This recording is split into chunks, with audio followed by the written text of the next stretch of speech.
Every individual has some center in their life. અને એ કેન્દ્ર એવું હોય છે, ઘૂમી ફીરીને વ્યક્તિ એ કેન્દ્ર પર પાછો આવે છે. અશુદ્ધ વિચાર અને શુદ્ધ વિચાર, આ બે પ્રકારના વિચારો આપણા અંદર હોતા હોય છે. ત્રણ પ્રકારની વિચારધારા સમાજમાં છે: સ્વકેન્દ્રીય વિચારધારા, સમાજ કેન્દ્રીય વિચારધારા અને પ્રભુ કેન્દ્રીય વિચારધારા. આ ત્રણ સિવાય ચોથી વિચારધારા વિશ્વમાં છે નહીં. સ્વકેન્દ્રીય વિચારધારા, શુદ્ધ અશુદ્ધ વિચાર.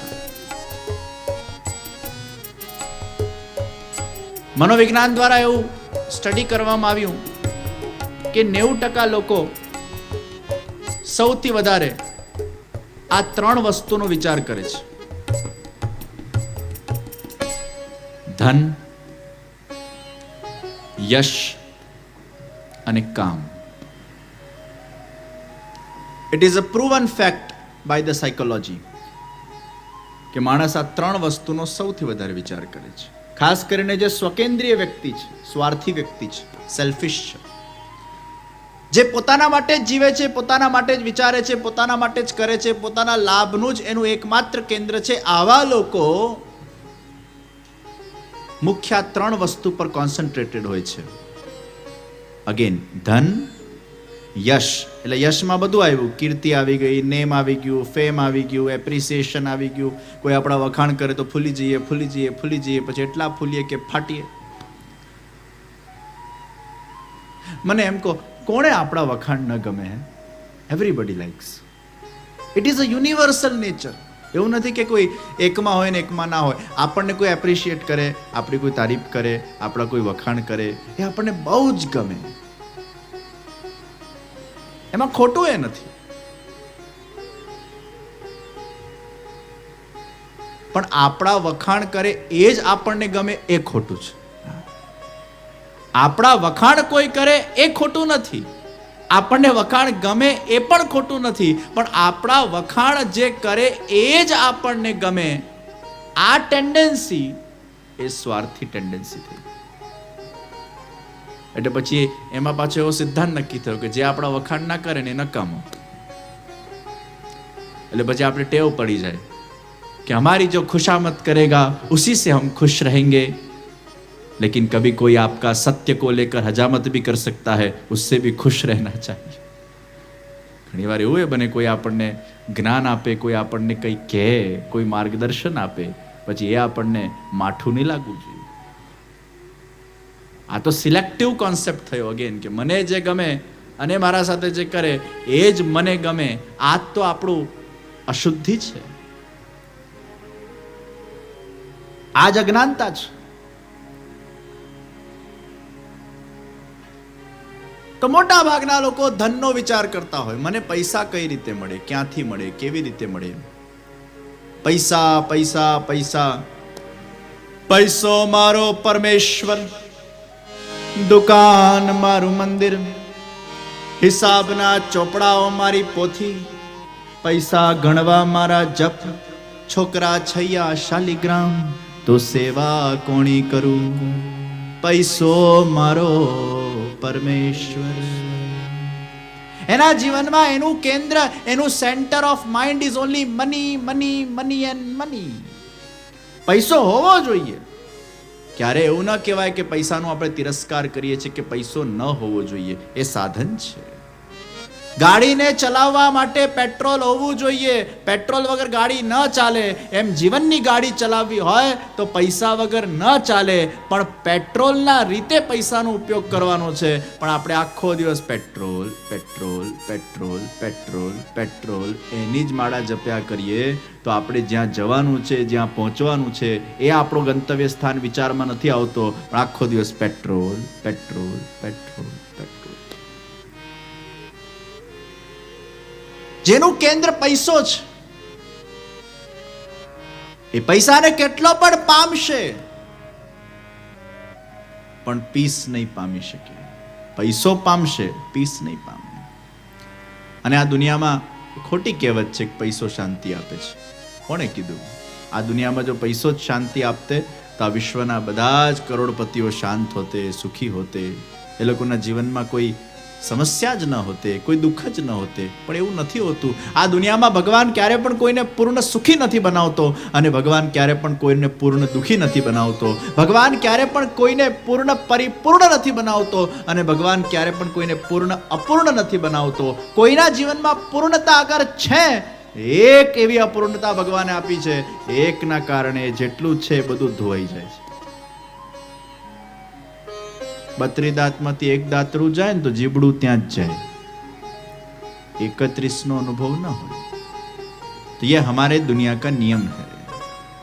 जो है उसका एहसास नहीं, जो नहीं उसका गम, जो है उसका एहसास नहीं, जो नहीं उसका. આ મનુષ્યનો સ્વભાવ છે. આ દુનિયામાં કોઈ પૂરો સુખી નથી ને કોઈ પૂરો દુખી નથી.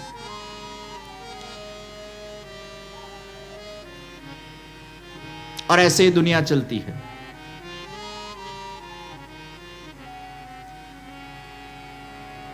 કંઈક તો ભગવાન એવું લીકેજ આપશે જ. તો પૈસો એ પીસ નહીં આપે. આઈક્યુ, ઈક્યુ,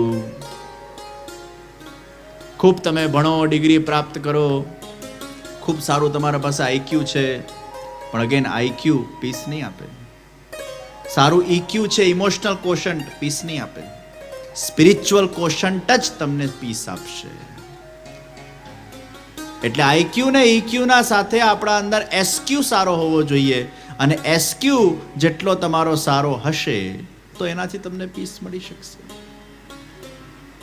તો ઘણા બધા લોકોનું કેન્દ્ર પૈસો છે, અમુક લોકોનું કેન્દ્ર પ્રતિષ્ઠા છે, અને અમુક લોકોનું કેમ કામ છે, ભોગ છે, મનોરંજન છે. એમને બસ મનોરંજન કરવું ખૂબ ગમે. કામ, લસ્ટ એમાં જ પડેલા હોય, ભોગ જ કર્યા કરે. જ્યાં નવરા પડે ને ભોગની યાદ આવે. તમારે તમારા જાતનું પરીક્ષણ કઈ રીતે કરવાનું કે તમારું કેન્દ્ર શું છે? તમે જ્યાં ફ્રી પડ્યા એ વખતે તમારા અંદર કયા વિચારો આવે છે એ તમારું કેન્દ્ર છે. તમે નવરા પડ્યા તો તમને કઈ લખવાની ઈચ્છા થાય છે, નવરા પડ્યા તો બુક વાંચવાની ઈચ્છા થાય છે, નવરા પડ્યા તો ડાન્સ કરવાની ઈચ્છા થાય છે, નવરા પડ્યા તો ગાવાની ઈચ્છા થાય છે, નવરા પડ્યા તો ટીવી જોવાની ઈચ્છા થાય છે, નવરા પડ્યા તો ખાવાની ઈચ્છા થાય છે, નવરા પડ્યા તો તમારા અંદર કામ, લસ્ટ જાગૃત થાય છે, ભોગ કરવાની ઈચ્છા થાય છે. નવરા પડો અને એ વખતે એ ક્ષણોમાં તમારા અંદર કયા વિચારો આવીને આસીન થઈ જાય છે સમજી લેવું એ તમારું કેન્દ્ર છે. કારણ કે માણસ જ્યારે વ્યસ્ત હોય ત્યારે તો ક્યાંક જોડાયેલો હોય છે. જ્યાં નવરો પડે એટલે જ કીધું ખાલી દિમાગ શૈતાન કા ઘર. એકલો માણસ યા તો યોગી બની શકે યા તો ભોગી બની શકે, પણ જ્યાં એ માણસ ખાલી પડ્યો એ વખતે એના અંદર શું ભરાયું એ મહત્વનું છે, અને એ તમારું કેન્દ્ર છે. અગર તમારું કેન્દ્ર પૈસો છે, અગર તમારું કેન્દ્ર યશ છે, અગર તમારું કેન્દ્ર કામ છે, તો સમજી લેજો તમારા અંદર અશુદ્ધ વિચારોની ભૂમિકા ગઢાયેલી છે. પણ અગર તમારા અંદર સત્ય છે, સત્ય એટલે પરમાત્મા, તમારા અંદર શુભત્વ છે અને તમારા અંદર સુંદરત્વ છે. સુંદરતા એટલે બાહ્ય સુંદરતા નહીં, દરેક જગ્યાએ સુંદરતાને જોવાની ટેવ, સારાઈને જોવાની ટેવ, સારાઈ તરફનો દૃષ્ટિકોણ, આ ત્રણ અગર તમારું કેન્દ્ર છે તો સમજો કે તમારા અંદર સારા વિચારો છે. દરેક વ્યક્તિએ પોતાના મનનું પરીક્ષણ કરવાનું છે કે એનું કેન્દ્ર શું છે. ગાંધીજીનું કેન્દ્ર અહિંસા હતું. એ ડગલે ને પગલે અહિંસાનો વિચાર કરતા, નવરા બેસો તોય અહિંસાનો વિચાર કરે. એના અંદર બીજો વિચાર જ ના આવે. એ ક્યારે હિંસક વિચાર કરી જ ન શકે. એનું કેન્દ્ર અહિંસા છે. એકવાર ગાંધીજી જ્યારે રોજ સવારે ઉઠતા અને ગરમ પાણી એમાં લીંબુ ને મધ નાખીને પીતા. બધાએ પીવું જોઈએ સવારે ઉઠીને ગરમ પાણીમાં લીંબુ મધ. વિટામિન સી મળી જાય. Honey is good for health. અને ગરમ પાણી તો આમે ચરબી ઘટાડે. ચરબી ઘટાડવા માટે શ્રેષ્ઠ ગરમ પાણી, ચરબી વધારવા માટે શ્રેષ્ઠ ઠંડુ પાણી. ઘણા લોકો એટલી બધી ડાયટિંગ કરે, એટલું બધું એક્સરસાઇઝ કરે, એટલી બધી મહેનત કરે, પણ ઠંડુ છોડી શકતા નથી. ઠંડુ ન છોડે એટલે ચરબી વધ્યા જ કરે. તો જેને ખરેખર ચરબી ઘટાડવી છે એને નિત્ય ગરમ પાણીનું સેવન કરવું જોઈએ. અક્ષીર છે ચરબી ઘટાડવા માટે ગરમ પાણી, અને તમારા વેટને મેન્ટેન કરે છે. જ્યાં ઠંડુ પાણી આવ્યું એટલે ચરબીના થરને વિશિષ્ટ રૂપે જામવા દેશે. ખાતી વખતે મધ્યમાં પાણી છે આપણા ત્યાં. પ્રાણાય સ્વાહા, પાનાય સ્વાહા, વ્યાનાય સ્વાહા, ઉદાનાય સ્વાહા, સમાનાય સ્વાહા. મધ્યે પાણીયમ, મધ્યમાં પાણી એ 2 ઘૂંટડા પાણી. પછી પાછા પુનઃ પ્રાણાય સ્વાહા, પાનાય સ્વાહા, વ્યાનાય સ્વાહા, ઉદાનાય સ્વાહા. મધ્યમાં પાણી. ઘણા લોકો બોટલ લઈને બેસતા હોય, એટલું સ્પાઇસી ખા કરે, આખી બોટલ ખાલી કરી નાખે. હવે તમે ખાવાના સાથે આટલી બધી બોટલ પાણી પી જાઓ એટલે પછી એ ચરબીનો થર જામે, જઠરાગ્નિને શાંત પાડી દે. બહુ પાણી પીવાથી અગ્નિ શાંત થઈ જાય એટલે પછી જે ખાઓ એ પચે જ નહીં, એટલે પછી તમારા અંદરની અવ્યવસ્થાઓ ઊભી કરે. તો ભોજન વખતે ઓછું જળ, ભોજનના 1 કલાક પછી તમે પાણી પીઓ. પણ ભોજન વખતે જો બાટલા ને બાટલા ઉતારી જશો, આ રીતે જ મોટાપો વધે, આ રીતે જ ઉદરનો વિકાસ થાય, આ રીતે જ વ્યક્તિ વિશિષ્ટ રૂપે સમૃદ્ધ બને શારીરિક રીતે. ગરમ પાણી, ગાંધીજી ગરમ પાણી એ વરાળ નીકળતી એમાં. તો એકવાર પેલા એમના કોઈક સેવકે ઢાંક્યું નહોતું અને ખુલ્લી વરાળ નીકળતી હતી. 5-10 મિનિટ પાણી ખુલ્લું હશે. ગાંધીજી ખખડાવ્યો પેલાને, કેમ ભાઈ ખુલ્લું કેમ મૂક્યું? એટલે સેવકને એવું લાગ્યું કે ખુલ્લું મૂકવાથી પેલા અંદર કચરા વચરા પડી જાય, એટલે ગાંધીજી કહેતા હશે, હા મારી ભૂલ થઈ ગઈ, મને યાદ નહીં રહ્યું, આપની વાત સાચી જ, ખુલ્લું ન રાખવું જોઈએ, ખુલ્લું રાખીએ તો કચરો વચરો પડી જાય. ગાંધીજી કે ના, મારો કહેવાનો તાત્પર્ય એ નહોતો, કચરો પડે ઠીક છે, પણ ખુલ્લું તે રાખ્યું ને એની જે વરાળ નીકળતી હતી એમાં વાતાવરણના કેટલા કીટાણુઓને નુકસાન પહોંચ્યું, એટલે ખુલ્લું નહોતું રાખવાનું. આ અહિંસક વિચાર. वो 10 मिनट भी वो खुला रहा, उसमें किसी को नुकसान पहुंचे અને કોઈને જરાય નુકસાન ન પહોંચે, આવી વિચારધારા એકલા શરીરથી નહીં પણ વાણીના માધ્યમથી પણ, મનના માધ્યમથી પણ, તમારા સ્વરૂપના માધ્યમથી પણ કોઈને નુકસાન ન પહોંચે, આવી વિચારધારા એ અહિંસક વિચારધારા, એ એમનું કેન્દ્ર. રવિન્દ્રનાથ ટેગોરનું સૌંદર્ય કેન્દ્ર હતું. એ સુંદર વસ્તુના પૂજારી. કોઈ પણ સારી વસ્તુ હોય એને ગમે. સુંદરતા उसको इतनी प्रिय थी. પણ એમની સુંદરતા એટલે એવી નહીં કે કોઈ પણ આકર્ષણીય વસ્તુ હોય ને એમાં બની જાય, એવું નહોતું. સુંદર વસ્તુ એમને ગમતી. અને સુંદરતાથી ખાલી શારીરિક સંબંધ નથી હોતું. વ્યક્તિનું રૂપ સુંદર હોય, વ્યક્તિના વિચાર સુંદર હોય, વ્યક્તિના ગુણ સુંદર હોય, વ્યક્તિનો આત્મા સુંદર હોય, વ્યક્તિની આભા સુંદર હોય, વ્યક્તિની પ્રેઝન્સ સુંદર હોય, व्यक्ति कंपनी सुंदर हो. सुंदरता का अर्थ यानी केवल शुष्क भौतिक आकर्षण का विषय नहीं है. सुंदरता यानी हर एक के अंदर अच्छाई देखना. तो हमारा केंद्र क्या होना चाहिए? सत्य यानी परमात्मा, शुभ और सुंदर. आ त्रण जेनु केंद्र बनी जाए અને તમારા ખાલી સમયમાં તમને એવા વિચારો આવ્યા કરે, નવરા પડીએ અને પછી કોઈના નિંદા કરવાના વિચાર આવે એટલે અશુદ્ધિ છે. પણ નવરા પડીએ અને કોઈકની સારી વાતોને યાદ કરીને એને વાગોડવાનું મન થાય, સત્સંગમાં શ્રવણ કરેલા વિષયને વાગોડવાનું મન થાય, કોઈકની સારાઈને વિચારવાનું મન થાય. આ પ્રમાણે જ્યારે તમારા અંદરની એક વ્યવસ્થા ગોઠવાય ત્યારે સમજો તમે રાઈટ ટ્રેક પર છો. પણ અગર તમારા અંદર ધન, યશ અને કામ આના વિચારોનું અતિક્રમણ થાય છે, નિશ્ચિત ધનની જરૂર છે, યશની જરૂર છે, કામની જરૂર છે, પણ એના જરૂરિયાત કરતા પણ અગર એનો ઉપયોગ થવા લાગે ત્યારે એ વસ્તુ પોઈઝન થાય છે. ગોળી ખરાબ નથી, પણ 10 ગોળી એક સાથે લો ત્યારે પોઈઝન બને છે. એમ ભોજન પણ ખરાબ નથી, પણ અતિ ભોજન એ ખરાબ બની જાય છે. એમ યશ, ધન કે કામ ખરાબ નથી, અતિશય જ્યારે વ્યક્તિ એનો વિચાર કરવા લાગે ત્યારે પોઈઝન બની જાય છે અને તમારા માનસને વિકૃત બનાવી નાખે છે. तो हमारी दृष्टि सत्य, शुभ और सुंदर तरफ हो. दरेक जग्याए सारू જોઈએ. હું નિશ્ચિત માનું કે આપણા મનમાં વેસ્ટ આવે ના આવે એવું નથી. આપણે હ્યુમન બીંગ્સ છીએ.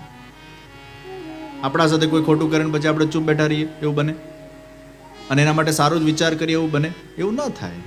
કોઈ આપણા સાથે દગો કરે, કોઈ આપણું અપમાન કરે, કોઈ આપણા સાથે ખોટું કરે, કોઈ આપણો વિશ્વાસઘાત કરે, તો આપણે હ્યુમન બીંગ છે, આપણને ગુસ્સો આવે, આ વગર રહે નહીં.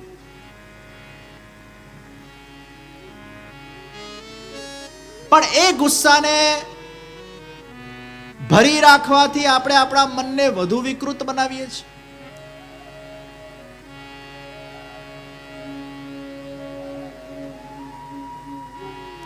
બોડીમાં જેમ વેસ્ટ હોય, મનમાં વેસ્ટ હોય, એને કાઢવું તો પડે જ.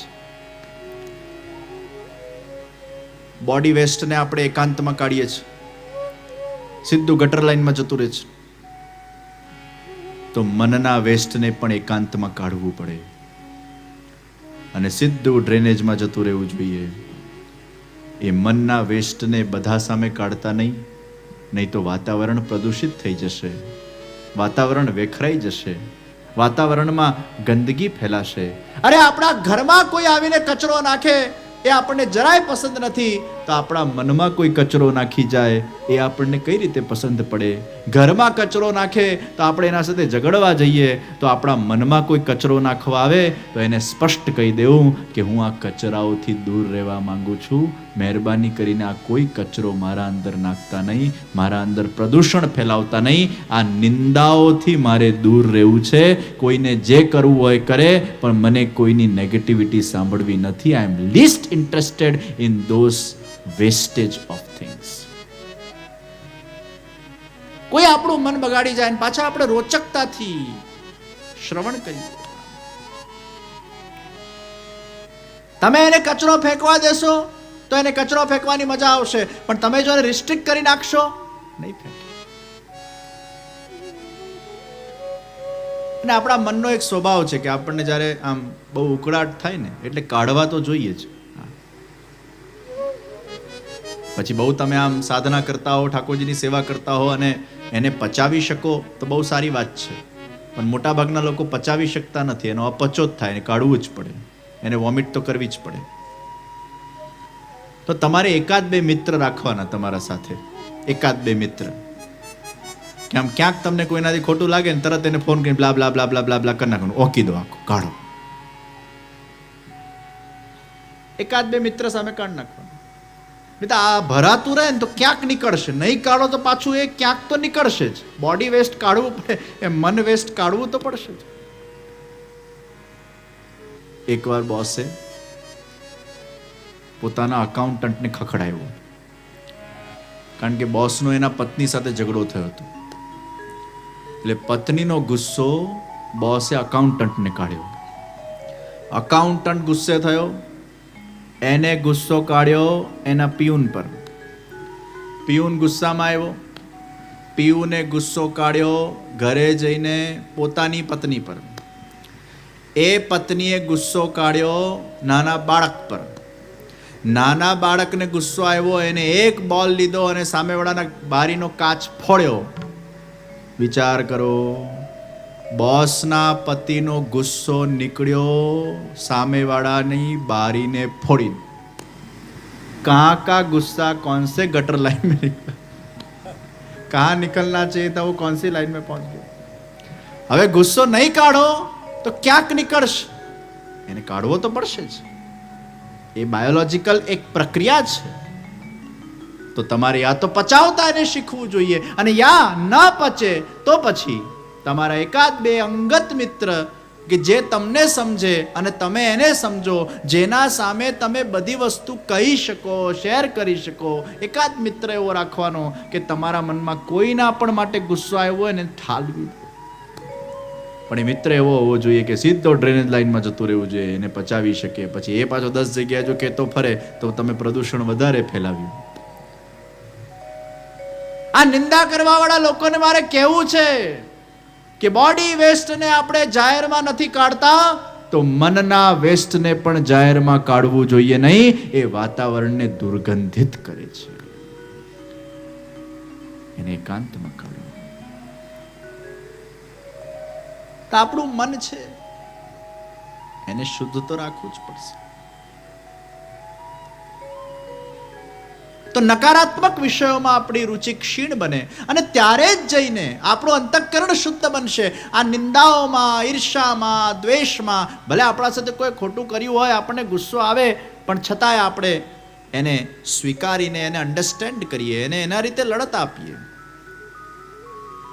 પણ એના વિચારથી આપણા મનમાં અશાંતિ પ્રગટ થાય એટલે એનો અર્થ એ થયો કે તમારા અંદર ઈર્ષા અને દ્વેષ એ તમને જ પોતે અશાંત કરે છે, તમારા જ મનને વિચલિત કરે છે. તો આપણે એવી ઈર્ષા શું કામ રાખવી, એવો દ્વેષ શું કામ રાખવું જે આપણને જ અપ્રસન્ન કરતું હોય? એને તો કોઈ ફરક નથી પડતો, ફરક આપણને પડે છે.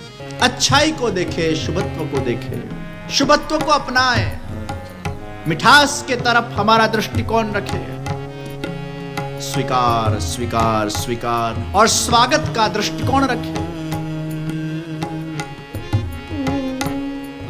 પછી જો જીવનમાં કેવી પ્રફુલ્લિતતા આવે છે.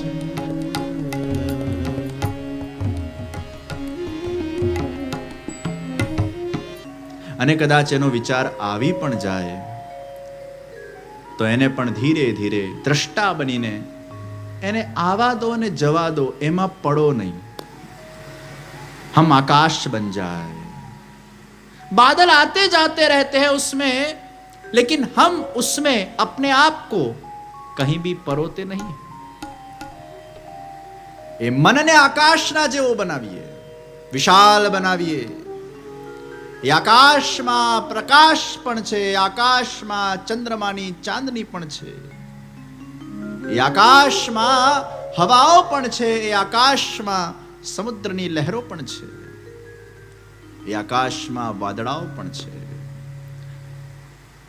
એ આકાશ સ્થિર બનીને ગુડ એન્ડ બેડ થોટ્સ આપણને પૂછ્યા વગર ઘણીવાર આવી જાય, એને આવવા દો. ખરાબ થોટ્સ આવે છે, આવવા દો. આવીને એને જવા દો, એને એન્ટરટેન નહીં કરો. પણ જ્યાં તમે ખરાબ થોટ્સને એન્ટરટેન કરવા લાગ્યા એટલે ધીરે ધીરે ખરાબ થોટ્સને આવું ગમતું જશે. કોઈ આપણા દરવાજા પર ખખડાવવા આવે અને દરવાજો આપણે ખોલીએ જ નહીં તો બીજી વાર આવે ખોલીએ નહીં, ત્રીજી વાર આવે ખોલીએ નહીં, અને કદાચ ખોલીએ તો અંદર ના આવવા દઈએ તો ચોથી વાર તમારો દરવાજો ખખડાવો તો એ બંધ કરી નાખશે. પણ આપણે એમ ડિસ્ટર્બન્સ ઊભો કરવાની જરૂર નથી કે આ શું કામ મારા દરવાજા પર વારંવાર આવતો હશે. એ આવશે. ખરાબ થોટ્સ આવે આવે અને એને જવા દો, આવે એને જવા દો, એમાં પડો નહીં. સારા થોટ્સને ગ્રાહ્ય કરો, સદવિચારોને ગ્રાહ્ય કરો. પછી એના જીવનમાં એવી મધુરતા આવશે, એવી મીઠાશ આવશે. સદવિચારોની સમૃદ્ધિ એ શ્રેષ્ઠ સમૃદ્ધિ છે.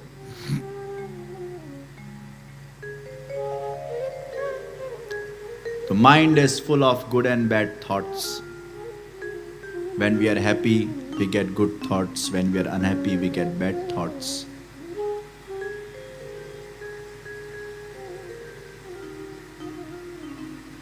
ઘણીવાર પ્રશ્ન થાય, આ વિચાર ક્યાંથી આવે છે? થોટ ક્યાંથી આવે છે? તો વિચાર સ્વભાવમાંથી આવે છે. તમારો જેવો સ્વભાવ એવો વિચાર. ગુસ્સાવાળા વ્યક્તિને ગુસ્સાના જ વિચાર આવે, ને રડકની રાધાને રડવાના જ વિચાર આવે. તમારો જેવો નેચર એવો તમારો વિચાર. નેચર ક્યાંથી બન્યો? સ્વભાવ. કહા સે સ્વભાવ બના? તો 3 રીતે આપણો સ્વભાવ બન્યો. મન સ્વભાવ, દેહ સ્વભાવ અને જીવ સ્વભાવ. આ 3 રીતે બન્યો. પૂર્વજન્મમાં આપણે શું કામ કર્યા, કયા કર્મો કર્યા?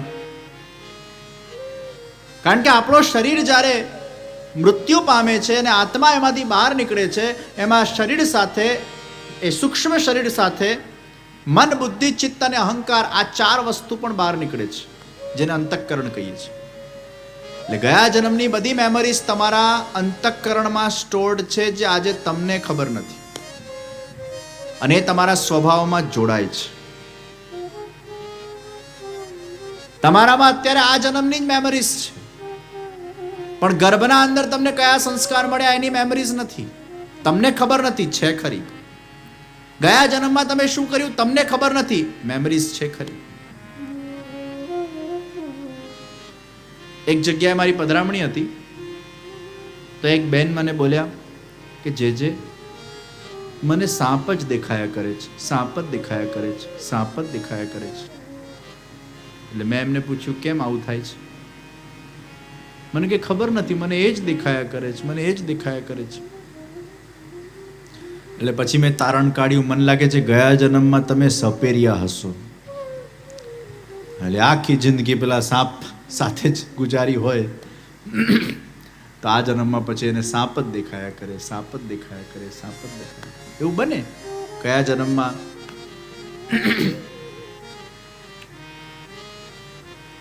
તો ઘણીવાર આવું થાય તો શું કરવું? હવે દેખાય છે તો હકીકત છે, ગયા જન્મનું છે, ચલો એ પણ હકીકત છે, પણ એને કાઢવું કેમ? તો મેં જે ઉપાય આપ્યો, એ દેખાય છે તો તમારા જાતને પ્રશ્ન નહીં પૂછો કે આ કેમ દેખાય છે. જેટલા પ્રશ્ન પૂછશો કે આ કેમ દેખાય છે, એટલું વધારે દેખાશે. જેટલું એને છંછેડશો એટલું વધારે. એકવાર એક સંત હતા, એને પોતાના શિષ્યને કીધું કે હું તને એક મંત્રની દીક્ષા આપું, પણ આ મંત્રને સિદ્ધ કરવો એટલો કઠિન છે, એટલો કઠિન છે, એટલો કઠિન છે કે હું આજ દિન સુધી એને સિદ્ધ કરી શક્યો નથી. એટલે પછી શિષ્યએ કીધું કહો તો ખરા કયો મંત્ર છે? એટલે પછી શિષ્યએ એને મંત્ર આપ્યો. અરે આ તો બહુ ઈઝી છે, કેટલી વાર કરવાનો? એટલે કે 108 વાર કરવાનો. અરે 108 વાર આપ ના કરી શકો ગુરુજી, આવું બને? તું કરી જો, પણ યાદ રાખજે આ 108 વાર જ્યારે તું મંત્ર કરશે ત્યારે ધ્યાન રાખજે કે તારા મગજમાં એક પણ વાર વાંદરું નહીં આવવું જોઈએ, વાંદરું આવવું જોઈએ નહીં. એટલે પેલો શિષ્ય મંત્ર કરવા બેઠો, હજી તો એક વાર એને માળા જપવાની શરૂઆત કરી, તે બીજા જ મણકે વાંદરું, ત્રીજા મણકે વાંદરું, ચોથા મણકે વાંદરું. પેલાના મનમાં તો આ થઈ શું રહ્યું છે? વાંદરું, વાંદરું, વાંદરું. એ જતો જ નથી મગજમાંથી. થાકીને હારીને ગુરુજીને કીધું, મહારાજ આ મારું કામ નહીં, આ વાંદરો મારો પીછો જ નથી છોડતો. એકવાર તો 99 ઉપર પહોંચ્યો, એના વિચાર વગર તે 100 પર આવી ગયો. મેં બહુ પ્રયત્ન કર્યા, પણ આ વાંદરાથી મને છુટકારો મળ્યો નહીં. ગુરુજી કે મને વાંદરાથી છુટકારો નથી મળ્યો, તને ક્યાંથી મળવાનો ભાઈ? કારણ કે આપણે બંને એવો વિચાર કરીએ છીએ કે વાંદરાનો વિચાર આવવો જોઈએ નહીં, અને જેટલો આપણે આ વિચાર કરશું કે વાંદરાનો વિચાર નહીં આવવો જોઈએ, એટલો જ આવશે. તમારા વિચારોથી તમે લડો નહીં, જેટલા તમારા વિચારથી તમે લડશો એટલા વધારે આવશે. ઘણા લોકોને ઊંઘ નથી આવતી ને, 10 વાર પૂછે મને ઊંઘ નથી આવતી, મને ઊંઘ નથી આવતી, મને ઊંઘ નથી આવતી. પછી પૂછે મને કેમ ઊંઘ નથી આવતી, મને કેમ ઊંઘ નથી આવતી, મને કેમ ઊંઘ નથી આવતી. પાછા 10 જણાને કે મને ઊંઘ નથી આવતી, મને ઊંઘ નથી આવતી. એવું વાતાવરણ ઊભું કરી નાખીએ, ઊંઘ નથી આવતી, ઊંઘ નથી આવતી. આવશે જ નહીં એને. તો તમારા વિચારો સાથેના કોન્ફ્લિક્ટમાં ક્યારે પણ ઉતરતા નહીં. તો પૂર્વજન્મના ઘણીવાર સંસ્કારો આ જન્મમાં આવે. તો એક આપણો સ્વભાવ બન્યો પૂર્વજન્મથી ઘણીવાર આપણે જન્મતાના સાથે જ બાળકોને જોતા હોઈએ, ખૂબ ભગવાનની ભક્તિ કરતા હોય, એમને સહજ ભગવાન માટે રુચિ હોય છે, પૂર્વજન્મના સંસ્કાર લઈને આવ્યો છે. ઘણીવાર આપણે જોતા હોઈએ કે નાનપણથી જ અમુક વિષયમાં આપણી રુચિ હોય છે, પૂર્વજન્મના સંસ્કાર છે. આ ટેલેન્ટ બીજું કંઈ નથી, it's a gift of God. What is God gifted? That is talent, and that talent you are gaining from your past life, because તમારું અંતઃકરણ હવે આખી જિંદગી એને ગીત ગાયા હોય તો વિચાર કરો એના મન અને બુદ્ધિમાં કેવા એ ગાનના સંસ્કાર હશે. એ સંસ્કાર પછી આ જન્મમાં કેરી ફોરવર્ડ થાય છે. એને જ આપણે ગોડ ગિફ્ટ કહીએ છીએ. એ ગયા જન્મના સંસ્કારો તાજા થાય છે. તો પૂર્વજન્મથી આવે છે. માતા પિતાથી આપણા અંદર સંસ્કાર આવે, જીનેટિક સંસ્કાર જેને આપણે કહીએ. માતા પિતાનો સ્વભાવ તમારા અંદર અમુક રીતે આવે, ગર્ભના સંસ્કારનો સ્વભાવ આવે, તમારું કઈ રીતે જન્મ થયું ને કઈ રીતે તમારી પરવરિશ થઈ, તમે નાનપણમાં શું જોયું, શું કર્યું, ગર્ભાવસ્થાના અંદર માએ શું જોયું, શું કર્યું, ઇત્યાદિ ઇત્યાદિ ઇત્યાદિ, એ બધી જ વસ્તુઓ તમારા અંદર ભેગી થઈ. પછી તમે મોટા થયા, તમારા જીવનના ખાટા મીઠા અનુભવો થયા, ઉતાર ચઢાવ આવ્યા, તમે નોલેજ ગેઇન કર્યું. એ બધામાંથી તમારા અંદર અમુક વસ્તુઓ ઘડાઈ, સત્સંગ આવ્યું, દુસ્સંગ આવ્યું, અમુક વસ્તુઓ ઘડાઈ, અને એમ કરતા તમારો એક સ્વભાવનું નિર્માણ થયું.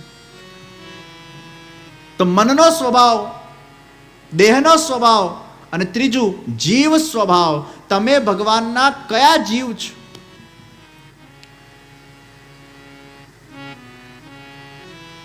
ભગવાનના મનમાંથી પ્રવાહી જીવો નીકળ્યા, ભગવાનના શ્રેયંગમાંથી દૈવી જીવો નીકળ્યા, અને ભગવાનના વાણીમાંથી મર્યાદા જીવો નીકળ્યા. તો પુષ્ટિ, પ્રવાહ અને મર્યાદા, આ ત્રણ પ્રકારના જીવોનું ભગવાને સર્જન કર્યું. પુષ્ટિ જીવ કોને કહેવાય? જેને ઠાકોરજીની સેવામાં પ્રેમ થાય. આ દુનિયામાં બહુ ઓછા લોકો એવા હોય છે જે ઠાકોરજીને પ્રેમ કરી શકે છે. તમે દૈવી જીવ હશો તો ઠાકોરજી માટે તમને સહજ પ્રેમ પ્રગટશે. મર્યાદા જીવ હશો તો તમને દાન પુણ્ય કરવું ગમશે, ભગવાનના દર્શન કરવા ગમશે, યાત્રાઓ કરવી ગમશે, માનવ સેવા કરવી ગમશે, બીજાને મદદ કરવી ગમશે, જપ કરવા ગમશે. ઠાકોરજીની સેવામાં બહુ તમને મજા નહીં આવે, ભગવાનને જગાડો ને પોડાડો ને એ બધામાં નહીં મજા આવે, પણ તમને આ બધું કરવું ગમશે. મર્યાદા જીવ છે. અને જે પ્રવાહી જીવ હશે એને ભગવાન જ નહીં ગમે, ભગવાનમાં જ રસ નહીં હોય, ભગવાનના કાર્યોમાં રસ નહીં હોય, ભગવાનના વિષયમાં રસ નહીં હોય, એની બુદ્ધિ જ નહીં લાગે, એ કદાચ ભગવાનનો તિરસ્કાર કરે, નાસ્તિક બને, તો એ પ્રવાહી જીવ છે. આ જીવ સાયન્સ અગર તમને ખબર પડી જાય તો આપણા અંદર બહુ જ મોટી એક્સેપ્ટન્સનો કોન્સેપ્ટ ઊભો થઈ જશે. નાસ્તિકોથી ક્યારે પણ વિરોધ નહીં કરવો, નાસ્તિકોનો તિરસ્કાર નહીં કરવો, નાસ્તિકોને સમજાવવું, પણ વધારે પડતું પછી એ લોકો સાથે આર્ગ્યુમેન્ટમાં ઉલઝવું નહીં. ઘણીવાર શું થાય કે આપણે નાસ્તિકો સાથે બહુ આર્ગ્યુમેન્ટ કરીએ ને પછી એ નક્કી જ છે, નથી જ માનવાનો, એને પહેલાંથી નક્કી જ કરી લીધું છે કે મારે કોઈ જ વસ્તુ સ્વીકારવી નથી, માનવી નથી, તો એને એના હાલ પર છોડી દેવો. એની બુદ્ધિ જ એવી થઈ જાય છે. ભગવાન જ નથી ઈચ્છતા કે એ ભક્તિ કરે. ભગવાન કે છે મારે ક્યાં આટલી બધી ભીડ કરવી ભાઈ આ ભૂતલ પર, અને ગોલોકધામમાં મારે ક્યાં આટલી ભીડ કરવી? બધા લોકોને જો મોક્ષ મળી જાય ને ગોલોકધામ મળી જાય તો પછી ભૂતલ પર કોણ કર્મ કરશે? એટલે ઘણા જીવોને ભગવાન પહેલાથી જ એ પ્રકારની પ્રકૃતિ આપે છે ને પ્રવૃત્તિ આપે છે કે એ લોકોનું મન ભગવાનમાં લાગતું જ નથી. ભગવાન કહે છે મારે બધા થોડા ભક્તિ કરવાવાળા લોકો જોઈએ છે, કોઈ સાયન્ટિસ્ટ પણ બનવા જોઈએ, કોઈ રેશનલિસ્ટ પણ બનવા જોઈએ, કોઈ મને ન માનનાવાળા પણ બનવા જોઈએ. એવા પણ લોકોની જરૂર છે, તો આ સંસાર ચાલે, તો આ જગત ચાલે. એટલે એવા લોકોને પણ હું જન્મ આપું છું. અને એટલે જ આપણે અગર ભક્તિ કરતા હોઈએ ને આપણા જીવનમાં ભક્તિ હોય તો આપણે ભાગ્યશાળી કહેવાઈએ કે ભગવાન આપણો ઉદ્ધાર કરવા માંગે છે, ભગવાન આપણને એમનું ધામ આપવા માંગે છે. એટલે ભગવાને આપણને ભક્તિનું સાધન પ્રદાન કર્યું છે. એનું અર્થ એ છે કે ભગવાન નિશ્ચિત આ જન્મનો ફેરો આપણો સાર્થક કરવા માંગે છે, અને બીજી વાર કદાચ આપણને જન્મ આપવા નથી માંગતો, એટલે આપણને ભક્તિ કે સત્સંગ તરફ જોતરી રહ્યો છે.